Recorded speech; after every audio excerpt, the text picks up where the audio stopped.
Hola a todos, en este video vamos a hablar del principio de Pascal. Pascal nos indica que si aplicamos una presión externa a cualquier punto de un fluido en reposo, esta presión se transmite exactamente igual a todos los puntos del fluido. Veamos de qué se trata. Si tenemos un recipiente lleno de agua, observamos que al aplicar una fuerza con un émbolo va a ejercer una presión sobre el fluido, sobre esta parte del fluido. Y a su vez esa presión, ese aumento se va a transmitir a todo este cuerpo de fluido. Entonces, cuando ejerzo una fuerza lo suficientemente grande con el émbolo, la presión se transmite a cada parte del fluido y va a sacar estos tapones de goma. Entonces se observa que sería algo como esto. La presión se incrementa en este lado, pero se transmite a todos estos puntos. ¿Esto por qué sucede? Tenemos que las moléculas de un fluido son móviles, entonces al yo incrementar la presión en este punto, las moléculas se van a empujar hacia el otro lado. Obsérvese las blancas que estaban justo en el medio, pero a medida que se van empujando las de acá, ellas se desplazan hacia el otro lado. De manera que la presión que yo ejerzo aquí se va transmitiendo de unas moléculas a otras debido a la movilidad que hay entre ellas, característica pues de los fluidos.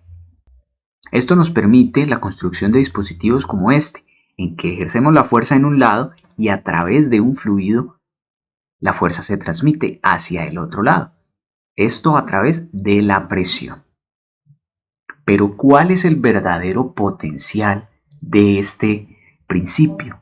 ¿Cómo es que este ha mejorado nuestra calidad de vida? Vamos a ver entonces el poder de los fluidos.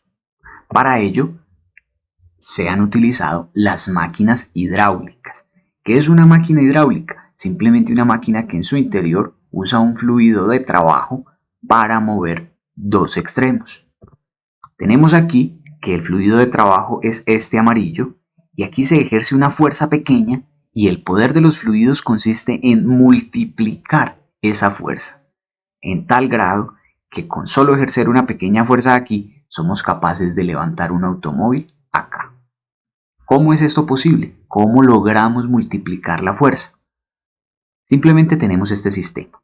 Aquí ejercemos una fuerza 1 sobre un pistón que tiene un área 1 y se transmite a este pistón 2 que tiene un área 2.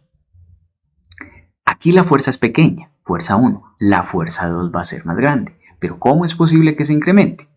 Pues tenemos que cuando empujamos a este lado, incrementamos aquí la presión. Y lo que nos dice el principio de Pascal es que se transmite a todo el fluido. De manera que la presión en este punto 1 va a ser igual a la presión en el punto 2. El fluido simplemente comunica de un lado al otro la presión. Pero ¿cómo multiplicamos la fuerza? Recordemos que la presión se define como la fuerza sobre el área.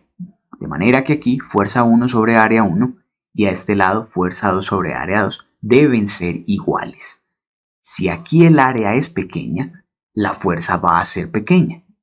Y si aquí el área es grande, la fuerza debe ser grande para que esta igualdad se cumpla. Démosle valores para que observemos el sentido de este principio. Si aquí el área es de 1 metro cuadrado y ejercemos una fuerza de 5 newton, tenemos que si a este lado el área es de 10 metros cuadrados, necesariamente la fuerza se incrementa hasta 50.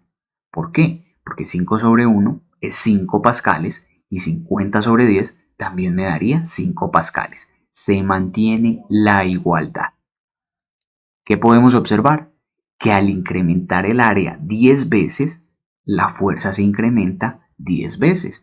De manera que si yo necesito multiplicar la fuerza por 100, pues simplemente uso un área 100 veces más grande. Las aplicaciones que esto tiene es en principio las prensas hidráulicas, tal como mostrábamos hace un rato, que se ejerce una fuerza muy pequeña y logra levantar pues unos grandes pesos. El gato hidráulico funciona de manera similar. Nosotros con una muy pequeña fuerza somos capaces de levantar un lado del automóvil. Algunas sillas, simplemente con mover una palanca sin mucho esfuerzo, podemos levantar incluso cuando hay una persona sobre la silla. Los frenos hidráulicos funcionan de esta manera. Ejercemos una pequeña fuerza con el pie y observen cómo aquí el área pequeña y aquí el área grande hacen que el fluido multiplique la fuerza. Tenemos las retroexcavadoras que a través de fluidos son capaces de generar fuerzas tan grandes que pueden levantar su propio peso.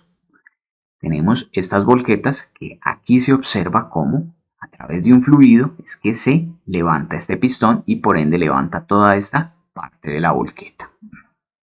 Sin embargo, puede surgir un interrogante. Si se aumenta la fuerza, ¿no se estaría incumpliendo la ley de conservación de la energía? Es decir, tenemos este sistema. Sabemos que aquí la fuerza que se ejerce es pequeña y aquí la fuerza es grande. De manera que aquí la fuerza 1, pues como desplaza al pistón, realizaría un trabajo. Simplemente esa fuerza multiplicada por lo que se desplace el pistón. El trabajo 2 sería este lado, que es simplemente esta fuerza multiplicada por el desplazamiento de este otro pistón. Si esta fuerza es más pequeña, se supone que el trabajo también debería ser más pequeño. Entonces, ¿será que el trabajo en este pistón 2 es mayor que en este pistón 1? ¿Y cuál es el problema que esto trae? Significa que la energía que yo le doy al pistón a este lado es menor que la energía que hay acá. Es decir, que se ha creado energía en el fluido. Esto, por supuesto, incumpliría la ley de conservación de la energía. No podemos pensar que si aquí ingresa cierta cantidad de energía, aquí la energía se vea aumentada de la nada. La energía no se crea. Entonces, ¿cómo es posible que aquí se estuviera ejerciendo un mayor trabajo? Para responder esta pregunta, tenemos este sistema en que, como habíamos advertido antes, debido a la presión hidrostática, los niveles de agua son iguales en ambos lados. Ahora, ¿qué vamos a hacer? Vamos a introducir estos bloques y lo que hará es que ejerce una fuerza sobre el fluido y por ende aumenta su presión. Y vamos a tratar de medir cuánto disminuye el nivel a este lado. Entonces observamos que al introducir estos 4 bloques, el nivel del agua disminuye, teniendo en cuenta que esta regla mide en metros, sería una disminución del nivel de 0,8 metros, lo cual es similar al movimiento del pistón en el arreglo anterior. Entonces disminuye aquí, quiere decir que aquí se desplaza 0,8 metros al ejercer esta fuerza. Ahora comparemos con el aumento de nivel de este lado. Lo vamos a medir hacia arriba, entonces lo voy a acomodar desde aquí y de nuevo introducimos los 4 bloques. Entonces de nuevo se ejerce la misma fuerza y fíjense que el aumento ha sido desde aquí hasta más o menos este punto, es decir, si aquí era 0,8 metros, aquí únicamente es de 0,2 metros. Es decir, aquí el aumento solo ha sido la cuarta parte. ¿Por qué se da esto? Pues en primera instancia, como es lógico pensar, aquí al ser un canal más estrecho, la cantidad de agua al movilizarse hasta este lado disminuye bastante el nivel. Aquí como hay un área mucho más grande, pues el volumen del agua tiene más donde distribuirse y no aumenta tanto el nivel. Esto, por tanto, soluciona el problema. Tenemos que, efectivamente, sí hay más fuerza a este lado, pero en compensación se desplaza una menor distancia. Fíjense aquí, se desplaza menos de lo que se desplaza acá. Entonces, ese es el costo de aumentar la fuerza. Se aumenta la fuerza sí, pero se desplaza menos. De manera que el trabajo realizado sí es el mismo aquí y acá. Es decir, que se cumple la conservación de la energía. Simplemente que aquí fuerza pequeña pero desplazamiento grande y aquí fuerza grande pero desplazamiento pequeño. Esto explica por qué cuando vamos a usar un gato hidráulico hay que hacer demasiadas veces este movimiento, porque este pistón tiene que bajar una gran distancia para que éste aumente al menos unos centímetros. Entonces, este es en resumen el principio de Pascal y sus aplicaciones.